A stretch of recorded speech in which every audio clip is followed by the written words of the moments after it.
las anchas y amplias extensiones de tierra que después no es que se repartieron, porque cuál era la excusa del gobierno nacional, ¿no? O el pretexto, era incorporar tierras para dárselas a los inmigrantes en ese entonces, ¿no? Que llegaban de otros lados. Claro. Minga, se las quedaron todas los Martínez de Oz, por ejemplo, Obviamente. ¿no? Que fueron los primeramente beneficiados con la entonces ley de herencia, ¿sí? Para salvaguardar las tierras. Bueno, de ahí en adelante, igual esto tiene capítulos mucho más atrás, ¿no? Rosas, por ejemplo, también llevó adelante una campaña en donde tuvo enfrentamientos y se mató unos cuantos también, pero también de negociación, ¿sí? y de acuerdo, ¿no? Entonces Rosas acordaba también con los pueblos originarios, ¿sí? A cambio de que, bueno, básicamente no hagan saqueos, ¿sí? Que podamos vivir en paz y nosotros compartimos. Bueno, hay antecedentes, ¿no? Como para decir, bueno, se puede, hay otra forma de arreglar las cuestiones. Claro. Lo cierto es que entrado, decíamos, 1924, ¿sí? La presidencia de Marcelo Torcuato de Alvear y el territorio nacional del Chaco, que en ese entonces no era provincia, sino que era territorio nacional, con lo cual el presidente designaba al gobernador del territorio, ¿sí? En este caso estamos hablando de Fernando Centeno, ¿sí? Fernando Centeno, dentro de este territorio nacional del Chaco, se encontraba la reducción indígena de Napalpí, ¿sí? Un espacio básicamente de sometimiento de los pueblos originarios, ¿sí? Los pueblos originarios, los indígenas eran obligados a trabajar en condiciones de semi-esclavitud. Datito, película La Forestal, ¿sí? Otro capítulo oscuro en la historia argentina que también tiene como protagonista al Chaco y al litoral. Bueno, en julio del 24, las comunidades Cuón y Mocoví se declararon en huelga, denunciando los maltratos, la explotación, y planeaban marchar a los ingenios azucareros de Salta y de Jujuy. Wow. El gobernador Centeno les prohíbe abandonar Chaco y los reprime. Entonces, en esta reducción, la reducción de Napalpí, muy parecido a lo que ocurría en las plantaciones porque eran plantaciones de algodón, muy calcado a lo que ocurre en el sur de Estados Unidos. Mira. Alabama, toda esa zona era muy parecido. También la esclavitud que sufrían los afrodescendientes, afroamericanos, acá era con los pueblos originarios. Bueno, se dedicaban al cultivo de algodón o al cuidado de las haciendas de los colonos. En 1924, decíamos, las autoridades provinciales reducen a los indígenas y los obligan a entregar el 15% de su producción de algodón. De vuelta, de descontento, pelea, hay represión y la policía mata a Soray, que era un chamán, un sacerdote, un líder religioso del pueblo originario. La cosa se empieza a picar mucho más y Centeno inicia los preparativos para cortar de cuajo la situación. Y esto ocurre un 19 de julio de 1924. En donde un grupo de unos, calculan 130 hombres, policías, estancieros y civiles criollos de la zona. Sí. O sea, no solamente fueron fuerzas policiales, sino que además hubo una suerte de grupos parapoliciales, ¿no? La Liga Patriótica, esta cosa que tenía ganas de armar Esper y Milei hace un tempito, que querían hacer el grupo antipiquetes. Sí, tal cual. Bueno, era esto, es darles a civiles armas y piedra libre para que cometan homicidios. Y esto es lo que pasó, ¿no? Armados con Winchester, con Mausers, rodean el campamento donde los indígenas estaban bailando. Era una fiesta, en el marco de una fiesta religiosa, y los empiezan a reprimir. Los heridos, algunos fueron degollados, otros colgados. Fue una verdadera masacre. Repito, de los tiempos del roquismo, de esos tiempos, ¿sí? Pero en el siglo XX. Claro. ¿Sí? Esto llega al Congreso de la Nación. En septiembre de 1924 interpelan a el gobernador Centeno, ¿sí? Piden su renuncia, piden la renuncia de todo el equipo, piden una comisión investigadora. O sea, no es que no hubo, no es que nadie dijo nada. No, claro. no. Hubo gente denunciando lo que ocurría en ese momento. El diputado socialista Francisco Pérez Leirós denunció esto, ¿no? Y denunció que el gobierno se había propuesto eliminar a todos los presentes en la carnicería del 19 de julio para que no pudieran servir de testigos. Qué ¿sí? La interpelación, que duró 6 horas, tuvo lugar el 4 de septiembre de 1924 en el Congreso Nacional. ¿Sí? El diputado Leirós expuso una serie de hechos que parecen propios de la pesadilla de un loco. Y, atención a este dato, mostró el frasco con las orejas y los testículos del cacique Maidana.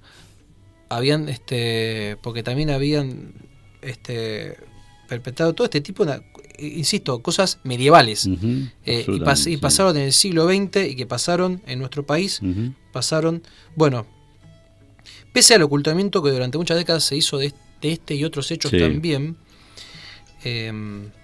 estos acontecimientos permanecieron en la memoria oral y colectiva del pueblo cuom, y este fue el punto de partida para la investigación. Uh-huh. ¿Sí? De ahí nace, entre otros, la Fundación Napalpí, por ejemplo. Mira. Juan Chico, que es quien siguió, historiador que siguió por años las huellas de este exterminio. Uh-huh. De hecho, Juan Chico participa en estos juicios por la verdad, que se llevan adelante y logra, atención a esto, logra recopilar los testimonios de, entre otros, Rosa Grillo, una sobreviviente de 95 años, wow, que siendo niña se salva con su madre, pero ve morir a su padre uh-huh, en esta carnicería. qué locura. Decíamos que hubo investigación, ¿sí? El juez que atendía el caso, uh-huh, Justo Farías, en 1924, es separado del cargo, es separado de su cargo, uh-huh, ¿no? Por el gobernador radical Centeno, y es reemplazado por uno de su confianza, ¿no? Juan Cesarego, ese es el que reemplaza a Farías, que está investigando la misma. El fiscal de ese entonces, Jerónimo Sello, al reclamar que la causa no fuera archivada, fue enviado a la Cámara de Apelaciones de Paraná, Entre Ríos. O sea, la vieja y confiable, sí, mandemos lejos a los que rompen las pelotas. Claro. El nuevo magistrado, quien había sido puesto por Centeno, sobreseyó a los 80 policías que intervinieron en la matanza. De ahí en más, nadie, ni Centeno, ni ninguno de estos policías, ni ninguno de los civiles que asesinaron a los habitantes de Napalpí fueron llevados a juicio. Todos murieron impunes. Claro. ¿Sí? ¿Qué pasa? En el año 2004, los 3 pueblos originarios del Chaco inician una acción civil buscando resarción, ¿no? Indemnización por daños y perjuicios. Sí. A todo esto, en 2005 llega un pedido a entonces a los oídos de el gobierno, atención, al gobierno de Néstor Kirchner, uh-huh, y lo rechaza. Pide una apelación, pide desde la Procuración del Tesoro que se revea, que no se dé lugar, puesto que lo que estaba en discusión en ese entonces era si era o no, si podía pasar o no como un crimen de lesa humanidad. Uh-huh. Es decir, condenar un genocidio. Uh-huh. Es decir, ¿por qué? Porque no se lo consideraba, estamos hablando, contextualicemos, año 2004-2005, veníamos ni siquiera eso. Néstor Kirchner venía de bajar los cuadros de Videla, de claro, de Agoste, de Altieri, del Colegio Militar. Recién se estaba empezando a hablar de lo que era delitos de lesa humanidad, entonces la cuestión estaba todavía muy sensible. Sí. Esto es interpretación personalísima, uh-huh, ¿no? Estaba Néstor Kirchner como que estaba medio pretencioso, por así decirlo, exigente desde el punto de vista legal de lo que realmente es un crimen de lesa humanidad. Esto con el tiempo obviamente se fue sosteniendo gracias a la lucha de los pueblos. En 2008, el entonces gobernador del Chaco, Jorge Capitanich, da lugar y en nombre del Estado provincial, ¿sí? Pide perdón y empieza a generar políticas de derechos humanos y de reconocimiento de lo que ocurrió, ¿no? Además de reivindicaciones para los pueblos originarios de Napalpí. A todo esto, sigue esto. En 2014, el Estado argentino, a través del Ministerio Público, vuelve a investigar los delitos de lesa humanidad, solicita la apertura de un juicio por la verdad, acá sí, debido a que todos los eventuales culpables ya habrían muerto. Claro. En 2019, el equipo argentino de antropología forense, y esto es vital, convocado por la justicia, encontró restos humanos en Napalpí. ¿Sí? Con lo cual ya te cambia el panorama, claro. Porque es otra historia, no es solo un detalle de historia, sino que ya hay los cadáveres que muestran que aquello que se decía es verdad, digamos, ¿no? Que la masacre ocurrió, digamos, ¿no? Sí, evidencia que sustenta esta premisa. Bueno, en 2020 la acción civil resarcitoria que inició en 2014 obtuvo sentencia favorable y el 14 de septiembre, sí se sostiene esto, 14 de septiembre del año 2020, en plena pandemia, ocurre esto. Los peritos judiciales determinan la existencia de 4 tumbas comunes, fosas comunes a donde arrojaron los cuerpos de los indígenas y las indígenas asesinados. ¿Sí? 2021, Zunilda Nirenberger, jueza federal de Resistencia, habilita la realización del juicio por la verdad, juicio que culmina el 19 de mayo de este año, 2022, con un veredicto que reconoce la responsabilidad del Estado en los delitos de homicidio agravado y reducción de la servidumbre, porque a todo esto, esto es un revival de lo que ocurrió con la conquista del desierto. No solamente se asesinaban indígenas, sino que además se los reducía a la servidumbre. O sea, Roca reimplantó la esclavitud en algún punto. ¿Sí? Qué tremendo que reivindiquemos esos miserables, ¿no? Como Roca y eso. Sí, no, a ver, ese sentido completamente deleznable.